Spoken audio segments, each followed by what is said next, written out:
우리가 읽은 본문 말씀 가지고 교회에 대하여 두 번째 시간으로 그리스도 안에서라는 제목으로 함께 말씀의 은혜를 나누고자 합니다. 먼저 지난 시간에 우리가 첫 번째 시간으로 이 교회에서 하나님, 성부 하나님의 역할이 있었다. 그 하나님께서는 교회에 목적하신 바대로 교회를 부르시고 택하셔서 세우셨다라는 내용을 함께 말씀의 은혜를 나눴습니다. 오늘 두 번째 시간에는 이 성자 예수님, 예수 그리스도의 사역을 통한 교회, 그리고 그 사역을 통하여서 교회에게 주어진 사명에 대해서 함께 은혜를 나누고자 합니다. 하나님과 교회의 관계는 그 중심에 예수 그리스도가 존재합니다. 아마도 예수 그리스도 없이 교회를 논할 수는 없을 것입니다. 따라서 하나님의 모든 교회를 향한 모든 것은 그리스도 안에서 이루어집니다. 그래서 우리가 그 에베소서 1장에 읽어보면 계속해서 반복되어지는 표현들이 있는데 바로 오늘 제목과 같이 그리스도 안에서라는 표현입니다. 계속해서 그리스도 안에서, 그리스도 안에서, 그리스도 안에서. 의도적으로 그것이 반복되어지는 이유는 분명히 하나님께서 이 그리스도 안에서 교회를 향한 하나님의 뜻과 목적하심을 이루기 위해서 그 표현이 계속해서 반복되어지고 실제로 교회는 이 그리스도 안에서 하나님의 사역들을 감당할 수 있게 됩니다. 먼저 첫 번째, 그러면 그리스도 안에서 하나님이 택하신 교회를 위하여서 하신 예수 그리스도의 사역을 살펴볼 텐데, 첫 번째는 그리스도 안에서 속량과 죄사함을 받았다 라는 내용을 함께 살펴보고자 합니다. 교회의 시작은 하나님의 구원으로부터 시작됩니다. 하나님은 인간이 죄로 인해 타락한 때부터 구원의 역사를 이루어 가시는데, 이러한 하나님의 구원은 예수 그리스도를 통해서 완성됨을 우리는 아주 잘 알고 있습니다. 왜냐하면 예수 그리스도가 하나님이 약속하신 메시아였고 우리의 죄를 대속하실 수 있는 유일한 분이시기 때문입니다. 예수 그리스도를 통한 구원은 그의 피로 말미암아 이루어진데, 죄가 사함을 받기 위해서 우리의 모든 죄의 값을 예수님은 그의 흘리신 보혈로 대신 치루어 주셨습니다. 그 예수님이 십자가에 못 박혀 죽으신, 그리고 그 보혈이 우리의 죄값을 치rum으로 말미암아 우리는 오직 예수님의 십자가의 공로로 구원을 받게 됩니다. 하나님께서는 교회를 위해서 이런 예수 그리스도를 기꺼이 희생시켜 주십니다. 그리고 구원을 이루기 위한 하나님의 약속을 예수 그리스도를 통해서 온전히 이루어 주셨습니다. 그렇기 때문에 교회는 그리스도 안에서 존재하게 됩니다. 그리고 그리스도를 중심으로 교회가 시작되어졌고, 이 교회라는 존재는 예수 그리스도 없이는 결코 논할 수 없게 되었습니다. 교회가 그리스도 안에 있다는 것은 사도 바울의 여러 서신서들을 통해서도 알 수 있는데, 그가 교회에 보낸 서신서에서 인사말에 보면 그가 편지하는 교회를 지칭할 때 그리스도 안에 있는 자라고 지칭합니다. 제가 여러 구절들을 읽어드릴 텐데, 먼저 고린도전서 1장 2절 말씀입니다. 고린도에 있는 하나님의 교회 곧 그리스도 예수 안에서 거룩하여지고 성로라 부르심을 받은 자들과 또 각처에서 우리의 주 곧 그들과 우리의 주 대신 예수 그리스도 이름을 부르는 모든 자들에게 하는 편지. 여기서 그리스도 예수 안에서 거룩하여지고 성도라 부르심을 받은 자들이 이 편지의 수신자가 된다라고 표현하고 있습니다. 에베소서 1장 1절 말씀은요, 하나님의 뜻으로 말미암아 그리스도 예수의 사도된 바울은 에베소에 있는 성도들과 그리스도 예수 안에 있는 신실한 자들에게 편지한다. 빌립보서 1장 1절입니다. 그리스도 예수의 종 바울과 디모데는 그리스도 예수 안에서 빌립보에 사는 모든 성도와 또한 감독들과 집사들에게 편지하노니. 골로새서 1장 2절입니다. 골로새에 있는 성도들 곧 그리스도 안에서 신실한 형제들에게 편지하노니. 데살로니가전서 1장 1절입니다. 바울과 실로아노와 디모데는 하나님 아버지와 주 예수 그리스도 안에 있는 데살로니가인의 교회에 편지하노니. 이 모든 서신서들에 보면요, 빠지지 않는 것이 이 편지를 받고 있는 이 교회 공동체를 향하여서 그리스도 안에 있는 자들이다라고 이야기합니다. 그렇기 때문에 교회라는 것은 그리스도 안에 있어야만 비로소 교회라고 할 수 있습니다. 이 교회 공동체는 반드시 지난 시간에 교회의 영적 위치에 대해서 이야기한 것 같이 예수 그리스도 안에 있어야만 교회가 교회될 수 있다라는 것을 우리는 기억해야 됩니다. 두 번째, 이 교회에 있는 교회를 향한 예수 그리스도의 사역 가운데 두 번째는요, 교회가 그리스도 안에서 예정되었다 라는 내용을 함께 살펴보고자 합니다. 교회가 예정되었다는 것은 하나님의 뜻대로 목적되었다라는 의미입니다. 본문 9절에 나오는 이 예정하다에 사용된 헬라어 프로티데마이는요, 목적하다, 결정하다라는 의미를 가진 단어입니다. 즉 하나님께서 그리스도 안에서 교회를 예정하였다는 것은 교회에게 하나님이 목적하신 것, 그리고 교회를 통해서 이루실 일들을 결정하셨다는 것을 의미합니다. 하나님께서 예수 그리스도를 통해 구원을 완성하신 것처럼 교회를 통해 하나님의 뜻을 이루고자 예정하셨다라는 것입니다. 9절 말씀에서 때가 찬 경륜을 위하여 예정하셨다고 기록하는데, 여기서 말하는 때는 하나님의 구원의 때를 의미하고, 이러한 때에 대해서 갈라디아서 4장 4절 말씀은 다음과 같이 기록합니다. 때가 참에 하나님이 그 아들을 보내사 여자에게서 나게 하셨다. 하나님의 그 구원의 때가 찼기 때문에 그 구원의 때에 맞게 하나님은 그 독생자 예수 그리스도를 보내셔서 구원하셨다라는 겁니다. 또한 경륜이라는 단어에 사용된 헬라어 오이코노미아는 청지기직을 의미합니다. 이러한 표현들을 종합해 봤을 때 하나님께서는 그리스도 안에서 구원의 때가 찬 청지기직을 감당시키기 위해 교회를 예정하셨다. 근데 그 예정되어져 있는 것이 그리스도 안에서 예정되었다라는 겁니다. 세 번째는요, 그리스도 안에서 기업이 되었다라는 내용을 함께 살펴보고자 합니다. 교회가 그리스도 안에서 기업이 되었다는 것은 교회가 하나님의 소유가 되었다는 것을 의미합니다. 우리가 어떤 것의 소유권을 주장할 수 있는 것은 그 소유한 사람이 그 소유물에 대한 대가를 치렀을 때, 값을 치렀을 때 그 사람이 정당하게 그 소유물에 대한 소유권을 주장할 수 있습니다. 어떠한 값도 지불하지 않고 그냥 자신이 그냥 와서 그 소유물에 대해서 이거 내 것이다 라고 그 소유권을 주장할 수 없는 것입니다. 이런 관점에서 봤을 때 교회는 하나님의 소유, 즉 하나님의 기업이 되었음을 우리는 알 수 있습니다. 왜냐하면 앞에서 살펴본 것처럼 예수 그리스도의 피값으로 우리를 구속해 주셨기 때문입니다. 예수님의 그 피값이 교회가 하나님의 소유가 될 수 있는 대가를 치렀기 때문에 이 교회는 하나님의 소유가 됩니다. 그래서 교회의 소유권자는 하나님이시고 그 대가는 예수 그리스도의 십자가에 죽으신 곧 보혈입니다. 그렇기 때문에 이 예수 그리스도를 통하여서 교회는 하나님의 기업이 될 수 있습니다. 11절 말씀에서는 교회가 하나님의 기업이 된 이유와 목적에 대해서 다음같이 설명합니다. 11절 말씀 우리 같이 한번 읽겠습니다. 시작. 모든 일을 그의 뜻에 결정대로 일하시는 이의 계획을 따라 우리가 예정을 입어 그 안에서 기업이 되었으니. 오늘 본문은 교회가 하나님의 기업이 된 이유에 대해서 두 가지를 언급합니다. 첫째, 하나님의 뜻의 결정대로 기업이 되었다. 이것은 하나님은 교회를 통해 이루고자 하는 뜻이 있었고 그 교회를 통해 그것을 이루기로 결정하셨다는 것을 의미합니다. 둘째, 일하시는 이의 계획을 따라 기업이 되었다. 이 구절에서 하나님에 대해서 일하시는 이이다라고 표현하고 있습니다. 즉 이것은 교회는 하나님의 계획을 따라 주어진 일을 감당해야 되는데 하나님이 그 계획을 그냥 교회에다 던져주고 니네가 이뤄라 라고 그냥 두시는 게 아니라 하나님이 일하신다라는 거예요. 교회는 하나님의 계획을 따라 그의 뜻에 결정대로 주어진 사명을 감당해야 됩니다. 그런데 여러 가지 변수들이 발생할 수도 있습니다.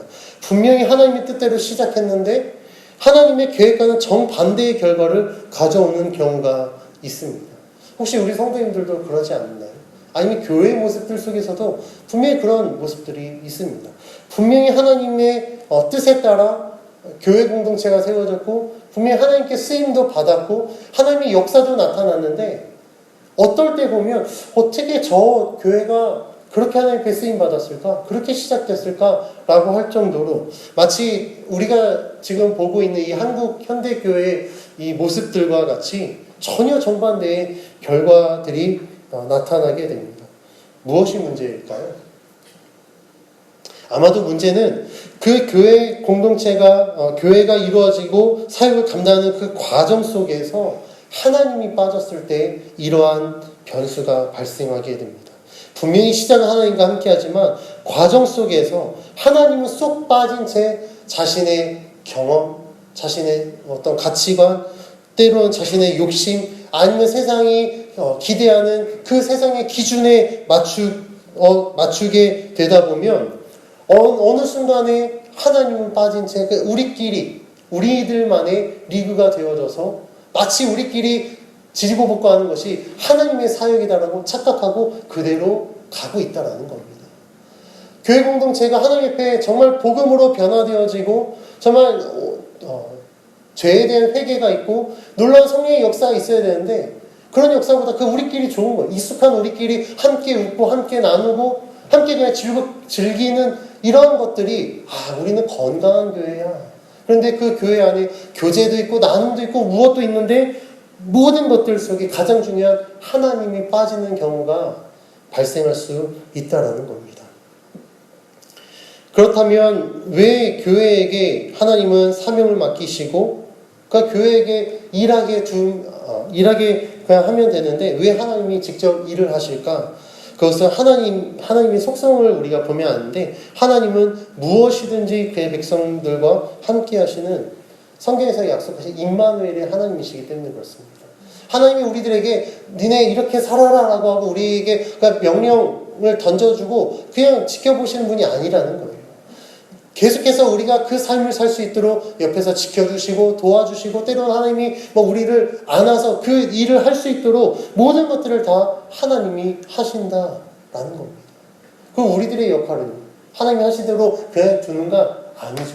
우리들의 역할은요, 하나님이 그 일을 하실 때 내가 하나님께 맡겨드릴 수 있도록 그때마다 시마다 하나님을 의지할 수 있는 지혜와 믿음이 있어야만 하나님이 하실 수 있다는 겁니다.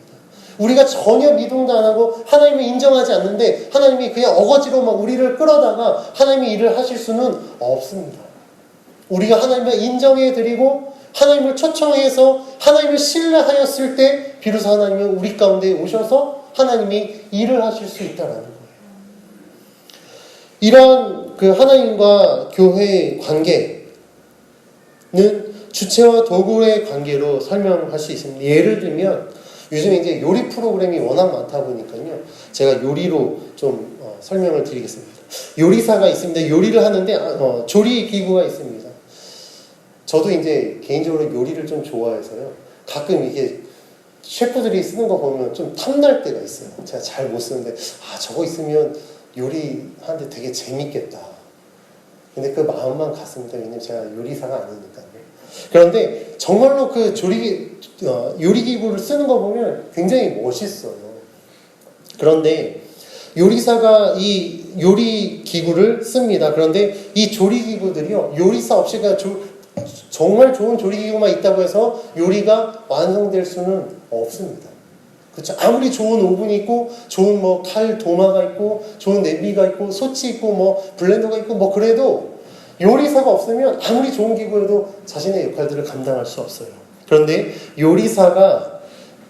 정말 요리사가 자신이 목적한 요리를 만들기 위해서 그 기구들을 사용할 때 그 기구들 때문에 요리가 완성될 수 있습니다. 이와 같이 하나님이요, 교회를 하나님의 그 사역의 도구로 쓰시는데 하나님이 빠지고 교회만 남아있다. 그러면요, 하나님의 뜻을 이룰 수 없습니다. 아무리 달란트를 많이 갖고 있어도 절대 이룰 수 없다는 거예요.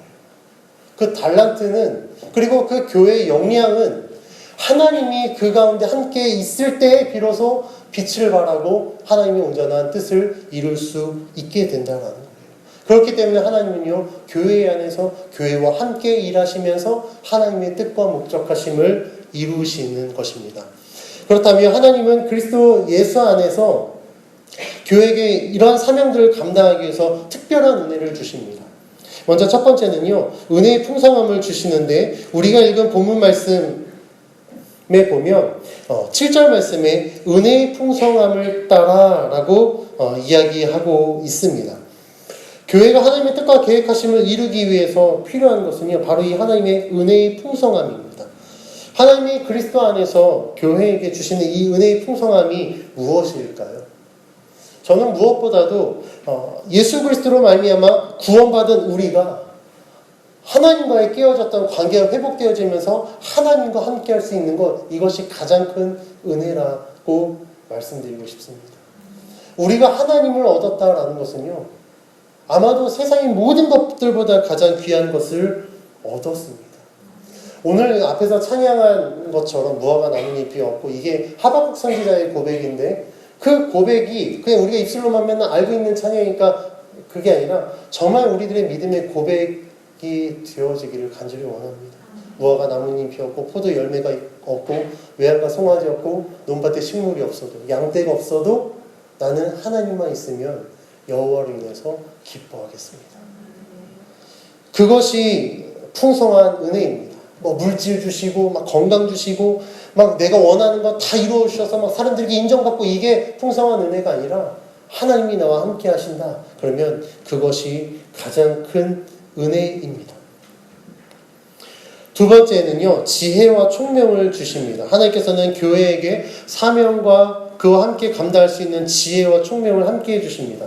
이 지혜와 총명을 주시는 이유에 대해서 오늘 우리가 읽은 본문 8절 9절에서 다음과 같이 이야기합니다. 8절 9절 말씀 같이 한번 읽겠습니다. 시작. 이는 그가 모든 지혜와 총명을 우리에게 넘치게 하사 그 뜻의 비밀을 우리에게 알리신 것이요 그의 기뻐하심을 따라 그리스도 안에서 때가 찬 경륜을 위하여 예정하신 것이니. 아멘. 하나님께서 우리에게 지혜와 총명을 넘치게 하사 그 뜻의 비밀을 우리에게 알려주셨다라는 겁니다. 우리가 왜 구원받아야 되는가? 그 구원받은 자는 어떻게 살아가야 되는가? 어떤 열매를 맺어야 되는가? 우리가 왜 성령의 인도하심을 받아야 되는가? 왜 말씀을 들어야 되는가? 예배 드려야 되는가? 그 왜라는 것에 대한 답이 없으면요, 우리는 신앙생활이 아무런 의미가 없습니다. 우리 성도님들 왜 예배 드리십니까? 제가 요즘에 이 예배에 대해서 고민해 봤습니다. 그런데 뭐 저조차도 그렇지만 우리가 예배 드릴 때 이 예배는 사실 하나님을 위해서 드리는 것입니다. 하나님을 경외하고 하나님을 높여드리기 위해서 예배 드립니다. 그런데 우리는 습관적으로 표현할 때 예배 왜 드립니까? 은혜 받으려고요. 예배 왜 드립니까? 하나님으로부터 위로함 받으려고요.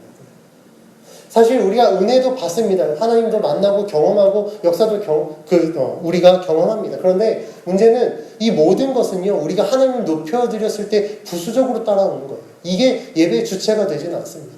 그런데 우리는 어느 순간 하나님을 높여드리고 쏙 빠진 채 그냥 나 중심으로 예배를 드리는 거예요. 그런데 이 모든 것, 신앙생활에 있어서, 우리들의 믿음에 있어서, 하나님의 구원에 있어서 그 모든 뜻의 비밀을 하나님이 우리들에게 지혜와 총명을 주셔서 알게 하셨다라는 겁니다. 그렇기 때문에 이 하나님께서 주신 지혜와 총명으로 그 하나님의 그 구원의 비밀, 우리들의 이 신앙생활의 이유, 이 모든 것들을 깨달은 자는요, 온전히 하나님이 계획하신 대로 그 기뻐하심을 따라 하나님이 맡겨진 사명을 감당할 수 있다라고 이야기하고 있습니다. 혹시라도 하나님의 뜻을 이루어가야 하는 상황에서 그의 의도를 전혀 모르겠다. 이게 도대체 하나님의 뜻이 어디 있는지 모르겠다. 아니면 하나님이 분명히 인도하시는 것 같은데 지금 되어지는 상황이 여의치 않다. 그럼 우리는 어떻게 해야 되겠습니까? 거기에서 그냥 포기하고 쉬운 방법을 찾아가야 되겠습니까? 그렇지 않습니다.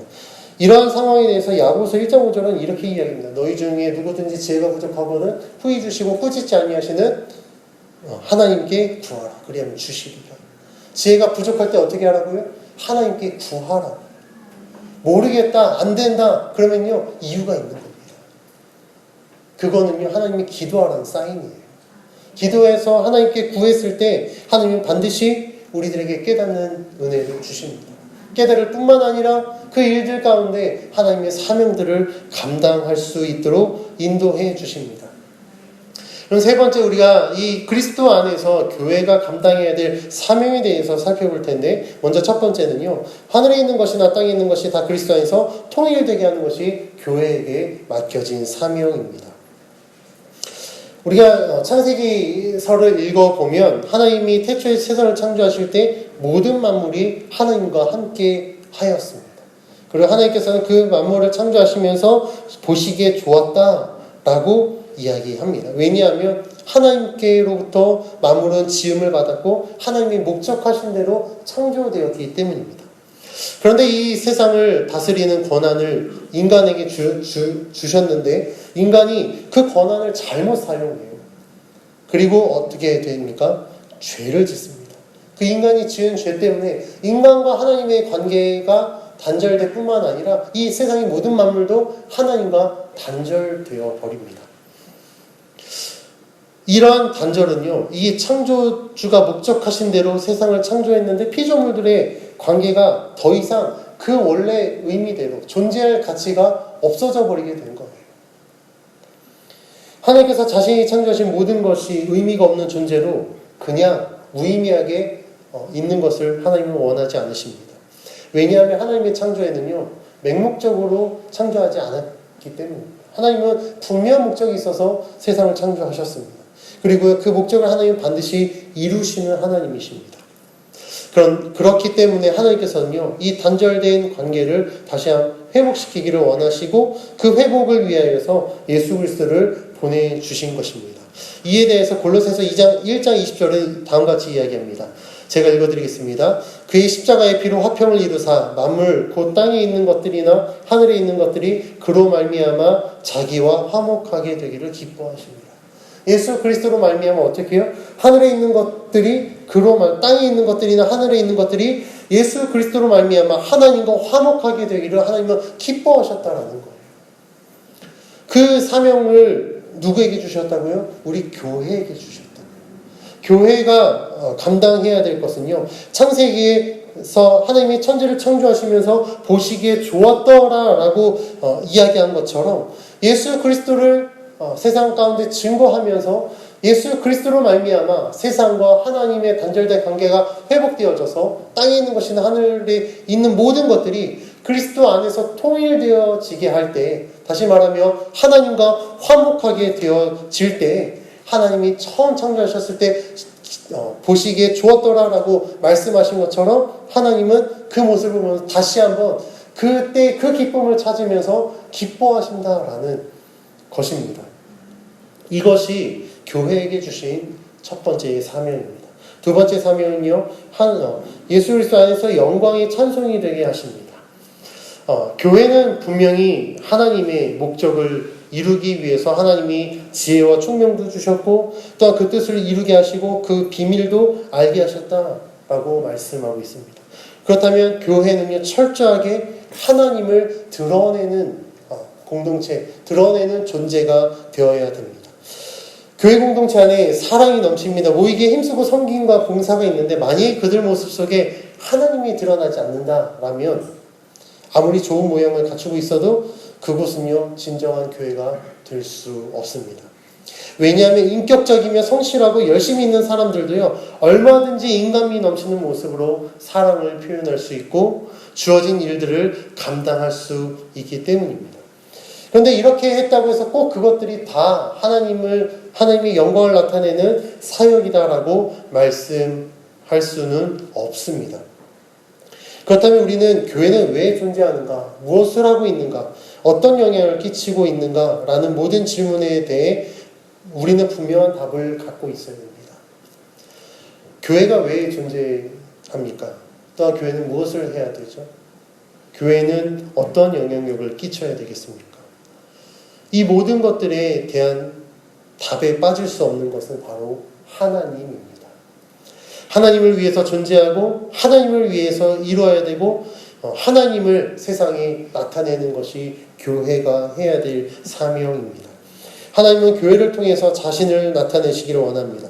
하나님을 나타내고 증거하는 교회의 모습은 사도행전에 잘 나타나 있는데 2장 46절 47절 말씀에서는요, 초대교회의 모습에 대해서 이렇게 이야기합니다. 제가 읽어드리겠습니다. 날마다 마음을 같이하여 성전에 모이기를 힘쓰고 집에서 떡을 떼며 기쁨과 순전한 마음으로 음식을 먹고 하나님을 찬미하며 또 온 백성에게 칭송을 받으니 주께서 구원받는 사람을 날마다 더하게 하십니다. 아멘. 교회는 하나님을 위해 존재할 때 세상, 다시 말하면 사람들에게 칭송을 받게 되고 칭송을 받는 것으로 끝나는 것이 아니라 교회 때문에 구원받는 자가 날마다 그 수가 더하게 된다는 겁니다. 이게 교회가 감당해야 될 사명입니다. 교회를 통하여서 교회가 하나님을 온전히 찬미할 때, 하나님을 온전히 영광을 돌릴 때 교회는 비로소 세상으로부터 칭송을 받게 될 뿐만 아니라 세상이 믿지 않는 자들이 주님 앞에 돌아오게 되는 것입니다. 오늘 본문을 통해 우리가 함께 살펴본 이 교회를 위한 예수 그리스도의 사역을 우리가 함께 나누었습니다. 예수님은 교회를 위해서 자신의 피를 흘리시고 또한 자신이 죽음으로 말미암아 속량 곧 죄사함을 선물로 주셨습니다. 교회를 위한 예수님의 구속 사역은 단순히 성도 아니면 교회 이 특정 집단 특정 누구만 구원하기 위함이 아닙니다. 예수님의 구원은요 어떠한 그런 특정한 집단에게만 국한되지 않습니다. 예수님의 구속은 10절 말씀에 나온 것처럼 하늘에 있는 것이나 땅에 있는 것 모든 것이 다 예수 그리스도로 말미암아 죄사함을 받고 통일되어 하나님 앞에 기쁨이 되기 위하여 예수님은 십자가에 못 박혀 죽으셨습니다. 그렇다면 교회는 예수님의 속리 않고 죄사함의 복음을 전하기 위해서 부르심을 받았다는 것을 우리는 기억해야 됩니다. 우리가 죄인이 하나님 앞에 나아가는데 반드시 필요한 존재가 예수 그리스도입니다. 예수 그리스도를 알아야만 예수 그리스도를 통해서만 하나님께 갈 수 있습니다. 그런데요, 이 예수 그리스도와 세상을 연결하는 이 연결고리는 누가 되어야 되느냐? 교회가 되어져야 된다는 거예요. 교회가 없이 세상과 예수 그리스도가 연결될 수는 없습니다. 그러면 교회가 교회 역할을 감당하지 못한다. 그러면요, 세상과 예수 그리스도가 결합될 수 없습니다. 세상과 예수 그리스도가 결합되지 못한다는 것은요, 세상과 하나님은요 당연히 단절된 관계가 지속될 수밖에 없다라는 겁니다. 세상은 교회가 아니면 결코 하나님을 알 수 없습니다. 만날 수도 없고 그 하나님과 함께 할 수도 없습니다. 그런데 하나님은요 지금도 이 하나님이 창조하신 이 모든 만물과 화목하기를 원하십니다. 그 일들을 위해서 교회를 부르셨습니다. 사랑하는 성도 여러분, 우리 각 개개인이 심령교회로서 또 우리가 모인 이 일산발견교회가 교회 공동체로서 우리가 이루어야 될 것은요, 우리들만 좋고 우리들만 예배드리고 우리들 안에 그냥 맨날 기쁨과 교제가 있고 우리들만의 리그로 끝나는 것이 아니라 일산발견교회를 통해서 하나님이 이 세상을 구원하기 위한 하나님의 그 목적하심을 우리는 반드시 이루어야 될 줄 믿습니다. 그 일들을 위해서 하나님은 우리들에게 모든 것을 다 주셨습니다. 그러면 그 가진 것을 가지고 이제는 우리가 일해야 됩니다. 사랑하는 성도 여러분, 교회의 존재의 목적, 이 교회를 위해서 예수 그리스도가 자신을 희생하여서 그 뜻을 이루기 위해서 우리들에게 모든 것을 주셨다는 것을 기억하시고 우리는 모든 것을 가진 자로서 그 일들을 감당해야 되는 우리 각 개인 또 우리 일산발견교회의 의무를 기억하여 주어진 믿음의 사명들을 감당하는 우리 모두가 되길 주님으로 축원합니다. 함께 기도하겠습니다.